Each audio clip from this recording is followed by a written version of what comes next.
Oke, selamat pagi untuk kita semua. Di video ini Ibu akan langsung menggabungkan pembahasan soal latihan yang kemarin pernah Ibu berikan 2 minggu yang lalu, di pertemuan 2 minggu yang lalu, dan langsung akan Ibu lanjut dengan materi yang akan kita bahas hari ini.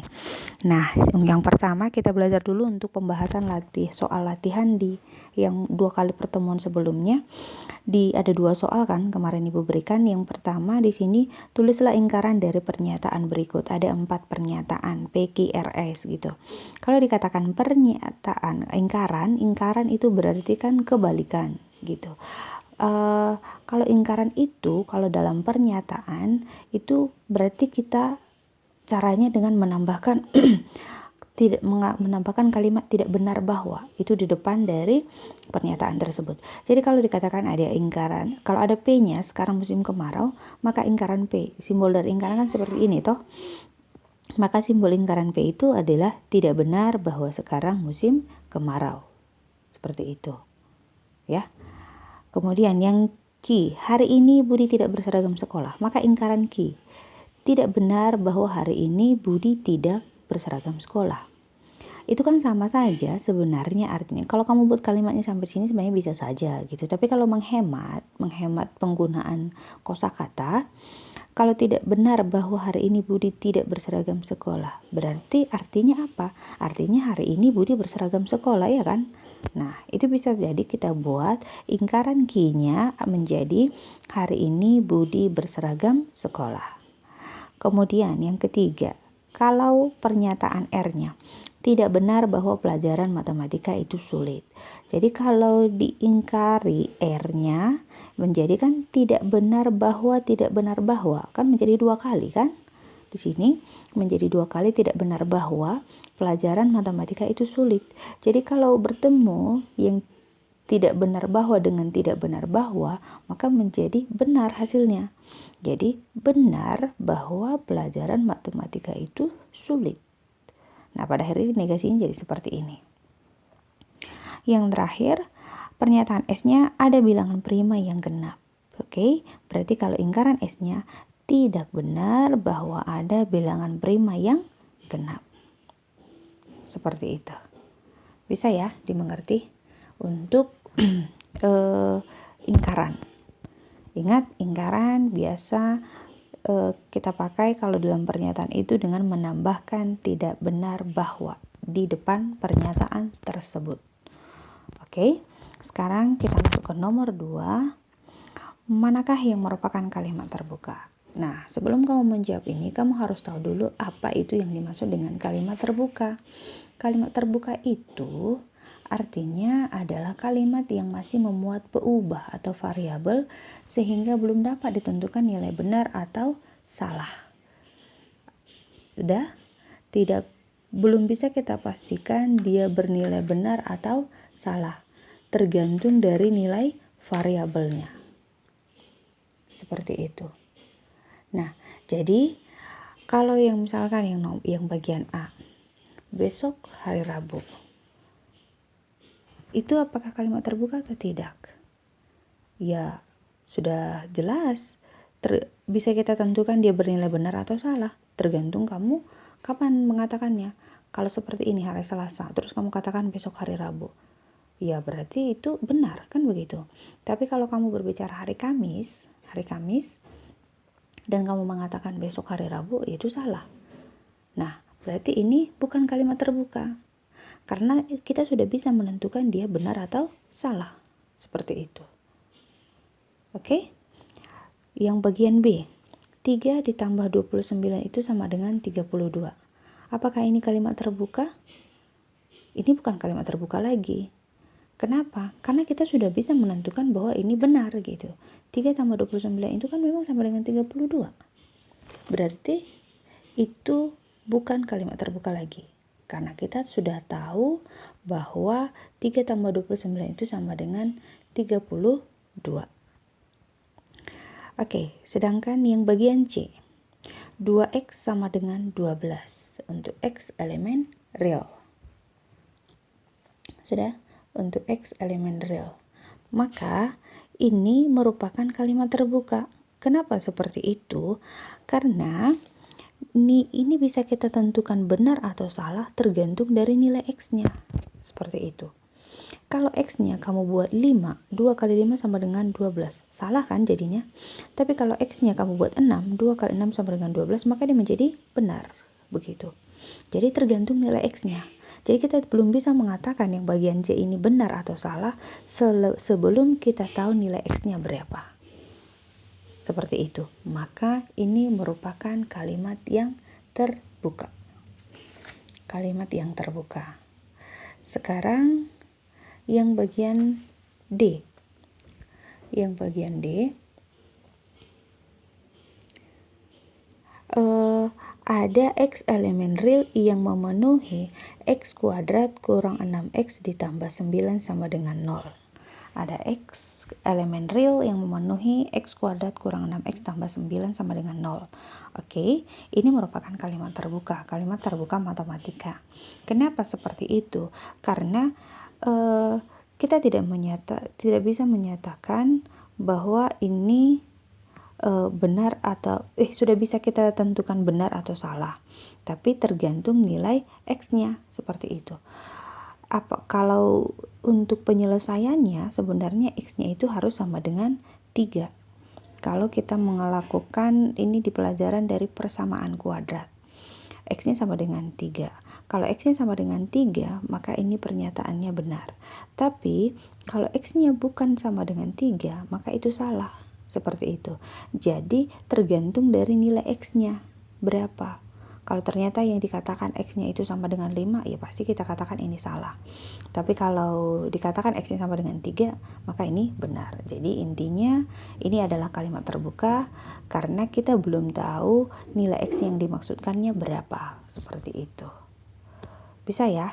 Oke, itu untuk kalimat terbuka. Itu untuk pembahasannya. Dan silakan kamu catat di bukumu dengan rapi. Sekarang kita masuk ke materi. Materi hari ini adalah mengenai nilai kebenaran dan ingkaran pernyataan majemuk. Yang pertama dulu mengenai nilai kebenaran pernyataan majemuk. Apa itu kalimat majemuk atau pernyataan majemuk? Itu adalah kalimat yang diperoleh dengan menggabungkan dua pernyataan atau lebih. Udah, di awal kan kita sudah belajar mengenai pernyataan, kalimat terbuka kan seperti itu. Jadi kalau dikatakan kalimat majemuk berarti menggabungkan dua pernyataan atau lebih. Menggabungkan pernyataan ini bisa dengan menggunakan kata sambung, misalnya pakai kata dan, atau jika titik-titik maka titik-titik. Bisa juga jika dan hanya jika titik-titik. Bisa juga dengan kata penghubung meskipun, tetapi. Oke, contohnya misalkan di sini ada dua buah pernyataan. Misalkan P-nya saya suka semangka, Q-nya saya suka jeruk. Sudah, ini kan sudah dua kalimat, berarti ini sudah bisa kita buat menjadi kalimat majemuk dengan menggunakan ini. Jadi kalau misalnya saya suka semangka, berarti kalau kita gabungkan ini bisa menjadi P dan Q, berarti saya suka semangka dan suka jeruk. Kalau pakai dan. Atau jika menggunakan atau, saya suka semangka atau jeruk, seperti itu. Nah, itulah yang kamu pakai. Begitulah caranya menggunakan kata sambung ini untuk menggabungkan dua pernyataan. Seperti itu. Nah, itu kan dalam bahasa sehari-hari kita atau dalam penggunaan keseharian kita. Sekarang bagaimana penggunaan kalimat majemuk ini dalam logika matematika? Nah, kalau dalam logika matematika yang dipakai itu ada 4, yaitu dan, atau simbolnya ini, istilahnya atau sering disebut dengan konjungsi, kemudian atau, ini kebalikan dari dan, simbolnya, sering disebut dengan ini disebut dengan istilahnya disjungsi, kemudian jika titik-titik maka titik-titik, maka simbolnya panah, ini istilahnya implikasi. Kemudian jika dan hanya jika, ini dua arah panah, ini istilahnya biimplikasi. Inilah kata hubung logika yang kita pakai, hanya 4. Oke? Nah, sekarang kita coba dulu menggunakan pernyataan majemuk ini dari dua pernyataan yang sudah ada. Misalkan dikatakan bumi itu bulat, itu yang pernyataan P. Jadi kalau ada pernyataan, misalkan kita begini, P konjungsi Q. Oke, P konjungsi Q. Berarti ini kan dan. Berarti bumi itu bulat dan air mendidih pada suhu 100 derajat Celcius. Oke. Kemudian yang kedua P disjungsi Q. Disjungsi atau. Berarti kita buat begini. Bumi itu bulat atau air mendidih pada suhu 100 derajat Celcius. Yang ketiga, P implikasi Q. Berarti kalimatnya menjadi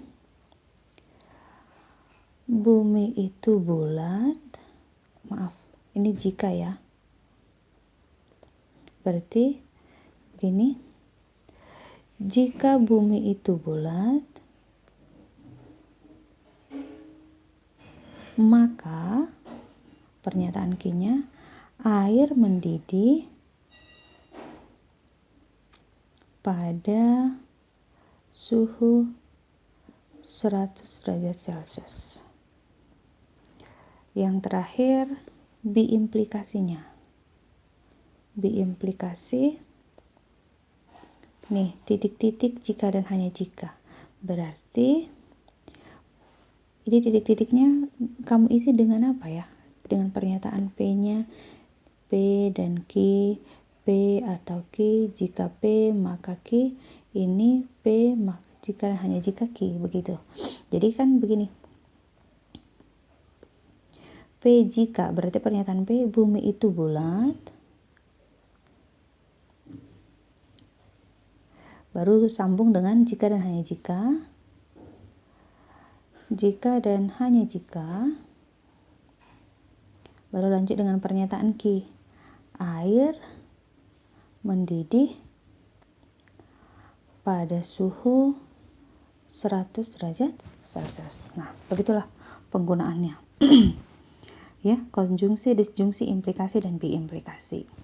Kalau sudah tahu menggunakan pernyataannya dengan menggunakan dua pernyataan atau lebih nanti, maka sekarang kita belajar satu-satu. Yang pertama mengenai konjungsi. Apa itu konjungsi?